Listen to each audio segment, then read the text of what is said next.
Olá, eu sou a Bel Pesce, eu sou empreendedora e escritora e hoje eu estou aqui para compartilhar um texto que não é meu, mas que me tocou muito, muito. Colocou em palavras muitas das coisas que eu acredito piamente e eu quero que esse texto chegue a mais gente. Então, para aqueles que preferem vídeos ou áudios, eu tomei um tempo para ler o que está escrito nesse artigo, porque eu quero que chegue a mais gente, tá bem? Eu acho que as ideias são muito importantes. É um texto de um gringo, Mark Manson, que fez uma carta aberta ao Brasil. E eu acho que as ideias que estão aqui são muito importantes. Então, para o que você estiver fazendo, escuta as ideias. Escuta com carinho. Sério, escuta com muito carinho. Vamos lá. Querido Brasil, o carnaval acabou. O ano novo finalmente vai começar. E eu estou te deixando para voltar para o meu país. Assim como vários outros gringos, eu também vim para cá pela primeira vez em busca de festas, lindas praias e garotas. O que eu não poderia imaginar é que eu passaria a maior parte dos últimos 4 anos dentro das suas fronteiras. Aprenderia muito sobre a sua cultura, sua língua, seus costumes, e que no final deste ano eu me casaria com uma de suas garotas. Não é segredo para ninguém que você está passando por alguns problemas. Existe uma crise política, econômica, problemas constantes em relação à segurança, uma enorme desigualdade social e agora, com uma possível epidemia do Zika vírus, uma crise ainda maior na saúde. Durante esse tempo em que estive aqui, eu conheci muitos brasileiros que me perguntavam por quê? Por que o Brasil é tão ferrado? Por que os países na Europa e América do Norte são prósperos e seguros, enquanto o Brasil continua nesses altos e baixos entre crises, década sim, década não? No passado, eu tinha muitas teorias sobre o sistema de governo, sobre o colonialismo, políticas econômicas, etc. Mas recentemente eu cheguei a uma conclusão. Muita gente provavelmente vai achar essa minha conclusão meio ofensiva, mas depois de trocar várias ideias com alguns dos meus amigos, eles me encorajaram a dividir o que eu acho com todos os outros brasileiros. Então aí vai. É você. Você é o problema. Sim, você mesmo que está lendo esse texto. Você é parte do problema. Eu tenho certeza de que talvez não seja proposital, mas você não só é parte, como está perpetuando o problema todos os dias. Não é só culpa da Dilma ou do PT. Não é só culpa dos bancos, da iniciativa privada, do escândalo da Petrobras, do aumento do dólar ou da desvalorização do real. O problema é a cultura. São as crenças e a mentalidade que fazem parte da fundação do país. E são responsáveis pela forma com que os brasileiros escolhem viver as suas vidas e construir uma sociedade. O problema é tudo aquilo que você e todo mundo à sua volta decidiu aceitar como parte de ser brasileiro, mesmo que isso não esteja certo. Quer um exemplo? Imagine que você está de carona no carro de um amigo tarde da noite. Vocês passam por uma rua escura e totalmente vazia. O papo está bom e ele não está prestando muita atenção quando, de repente, ele arranca o retrovisor de um carro super caro. Antes que alguém veja, ele acelera e vai embora. No dia seguinte, você ouve um colega de trabalho que você mal conhece dizendo que deixou o carro estacionado na rua na noite anterior e ele amanheceu sem o retrovisor. Pela descrição, você descobre que é o mesmo carro que seu brother bateu sem querer. O que você faz? A. Fica quieto e finge que não sabe de nada para proteger seu amigo? Ou B. Diz para o cara que sente muito e força o seu amigo a assumir a responsabilidade pelo erro? Eu acredito que a maioria dos brasileiros escolheria a alternativa A. Eu também acredito que a maioria dos gringos escolheria a alternativa B. Nos países mais desenvolvidos, o senso de justiça e responsabilidade é mais importante do que qualquer indivíduo. Há uma consciência social onde o todo é mais importante do que o bem-estar de um só. E por ser um dos principais pilares de uma sociedade que funciona, ignorar isso é uma forma de egoísmo. Eu percebo que vocês brasileiros são solidários, se sacrificam e fazem de tudo por suas famílias e amigos mais próximos, e por isso não se consideram egoístas. Mas, infelizmente, eu também acredito que grande parte dos brasileiros seja extremamente egoísta. já que priorizar a família e os amigos mais próximos em detrimento de outros membros da sociedade é uma forma de egoísmo. Sabe todos aqueles políticos, empresários, policiais, sindicalistas corruptos? Você já parou para pensar por que eles são corruptos? Eu garanto que quase todos eles justificam suas mentiras e falcatruas dizendo: eu faço isso pela minha família. Eles querem dar uma vida melhor para seus parentes, querem que seus filhos estudem em escolas melhores e querem viver com mais segurança. É curioso ver que quando um brasileiro prejudica outro cidadão para beneficiar suas famílias, ele se acha altruísta. Ele não percebe que altruísmo é abrir mão dos próprios interesses para beneficiar um estranho se for para o bem da sociedade como um todo. Além disso, seu povo também é muito vaidoso, Brasil. Eu fiquei surpreso quando descobri que dizer que alguém é vaidoso por aqui não é considerado um insulto, como é nos Estados Unidos. Esta é uma outra característica particular da sua cultura. Algumas semanas atrás, eu e minha noiva viajamos para um famoso vilarejo no Nordeste. Chegando lá, as praias não eram bonitas como imaginávamos e ainda estavam sujas. Um dos pontos turísticos mais famosos era uma pedra que de perto não tinha nada demais. Foi decepcionante. Quando contamos para as pessoas sobre a nossa percepção, algumas delas imediatamente disseram: ah, mas pelo menos você pôde ver e tirar algumas fotos nos pontos turísticos, né? Parece uma frase inocente, mas ela ilustra bem essa questão da vaidade. As pessoas por aqui estão muito mais preocupadas com as aparências do que com quem elas realmente são. É claro que aqui não é o único lugar no mundo onde isso acontece, mas é muito mais comum do que em qualquer outro país que eu já estive. Isso explica porque os brasileiros ricos não se importam em pagar 3 vezes mais por uma roupa de grife ou uma joia do que deveriam. Ou contratam empregadas e babás para fazerem um trabalho que poderia ser feito por eles. É uma forma de se sentirem especiais e parecerem mais ricos. Também é por isso que brasileiros pagam tudo parcelado. Porque eles querem sentir e mostrar que eles podem ter aquela super TV, mesmo quando, na realidade, eles não têm um dinheiro para pagar.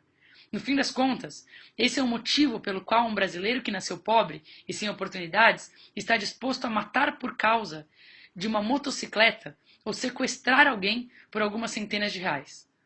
Eles também querem parecer bem-sucedidos, mesmo que não contribuam com a sociedade para merecer isso. Muitos gringos acham os brasileiros preguiçosos. Eu não concordo. Pelo contrário, os brasileiros têm mais energia do que muita gente em outros lugares do mundo. Vide o carnaval. O problema é que muitos focam grande parte da sua energia em vaidade, em vez de produtividade. A sensação que se tem é que é mais importante parecer popular ou glamouroso do que fazer algo relevante que traga isso como consequência. É mais importante parecer bem-sucedido do que ser bem-sucedido de fato. Vaidade não traz felicidade. Vaidade é uma versão photoshopada da felicidade. Parece legal, vista de fora, mas não é real. E definitivamente não dura muito. Se você precisa pagar por algo muito mais caro do que deveria custar para se sentir especial, então você não é especial. Se você precisa da aprovação de outras pessoas para se sentir importante, então você não é importante. Se você precisa mentir, puxar o tapete ou trair alguém para se sentir bem-sucedido, então você não é bem-sucedido. Pode acreditar, os atalhos não funcionam aqui. E sabe o que é pior? Essa vaidade faz com que seu povo evite bater de frente com os outros. Todo mundo quer ser legal, com todo mundo, e acaba ou ferrando o outro pelas costas, ou indiretamente, só para não gerar confronto. Por aqui, se alguém está 1 hora atrasado, todo mundo fica esperando essa pessoa chegar para sair. Se alguém decidir ir embora e não esperar, é visto como cuzão. Se alguém na família é irresponsável e fica cheio de dívidas, é meio que esperado que outros membros da família com mais dinheiro ajudem a pessoa a se recuperar. Se alguém num grupo de amigos não quer fazer uma coisa específica, é esperado que todo mundo mude os planos para não deixar esse amigo chateado. Se em uma viagem em grupo alguém decide fazer algo sozinho, é considerado egoísta. É sempre mais fácil não confrontar e ser boa praça. Só que onde não existe confronto, não existe progresso. Como um gringo que geralmente não liga a mínima sobre o que as pessoas pensam de mim, eu acho muito difícil não enxergar tudo isso como uma forma de desrespeito e autossabotagem. Em diversas circunstâncias, eu acabo assistindo os brasileiros recompensarem as vítimas e punirem aqueles que são independentes e bem resolvidos.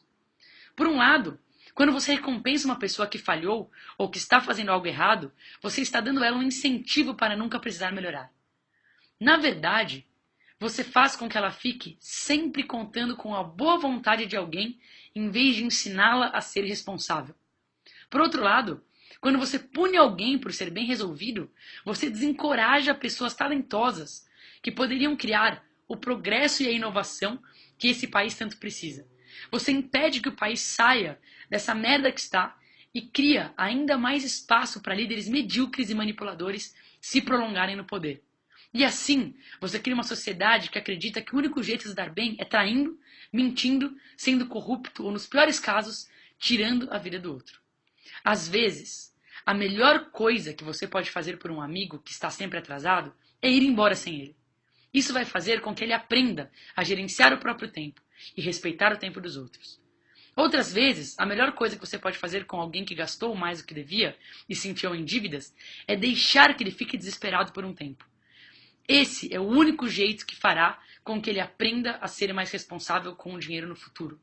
Eu não quero parecer o gringo que sabe de tudo, até porque eu não sei. E Deus bem sabe o quanto o meu país também está na merda. Eu já escrevi aqui sobre o que eu acho dos Estados Unidos. Só que em breve, Brasil, você será parte da minha vida para sempre. Você será parte da minha família. Você será meu amigo. Você será metade do meu filho quando eu tiver um. E é por isso que eu sinto que preciso dividir isso com você de forma aberta, honesta, com um amor que só um amigo pode falar francamente com outro. Mesmo quando sabemos que o que temos a dizer vai doer. E também porque eu tenho uma má notícia. Não vai melhorar tão cedo. Talvez você já saiba disso. Mas se não sabe, eu vou ser aquele que vai te dizer: as coisas não vão melhorar nessa década. O seu governo não vai conseguir pagar todas as dívidas que ele fez, a não ser que mude toda a sua Constituição.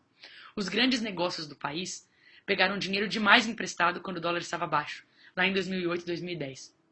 E agora não vão conseguir pagar, já que as dívidas dobraram de tamanho. Muitos vão falir por causa disso nos próximos anos. Isso vai piorar a crise.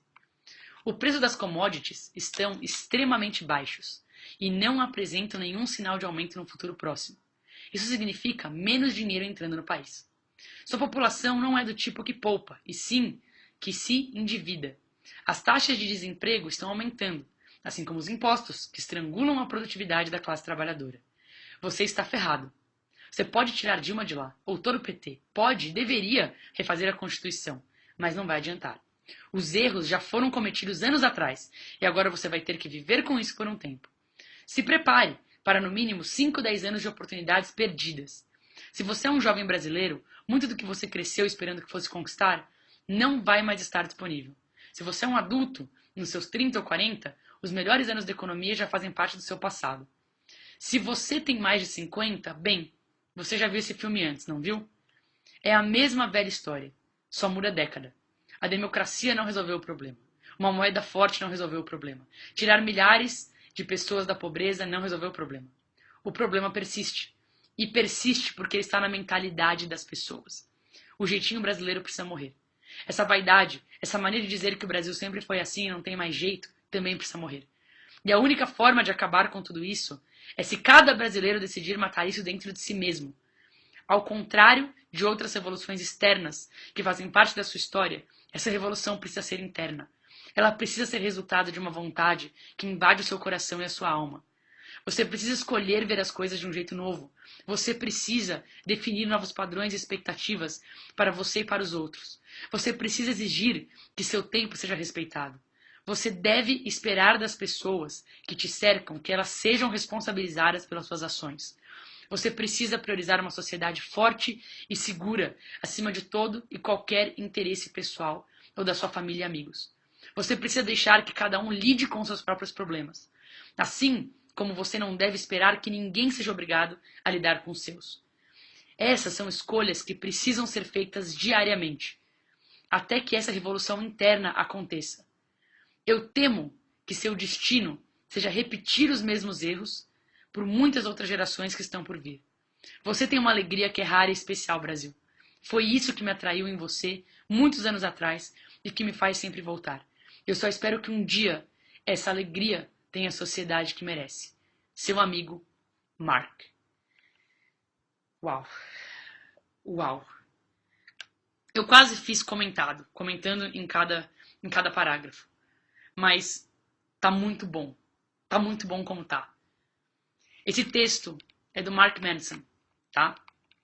Tá no site dele, markmanson.net. Quem traduziu foi uma menina chamada Fernanda Neutti, tá bom? Esse texto representa muito do que eu penso em relação à importância da mudança do mindset. Muito, muito, muito. E se eu puder ter um pedacinho que seja em fazer com que as pessoas que por preguiça ou por qualquer outra razão não tenham lido o texto, escutem o texto, eu espero que isso ajude de alguma maneira. Tudo começa por nós. Tudo começa por nós. E o poder do nós é muito grande. É isso aí.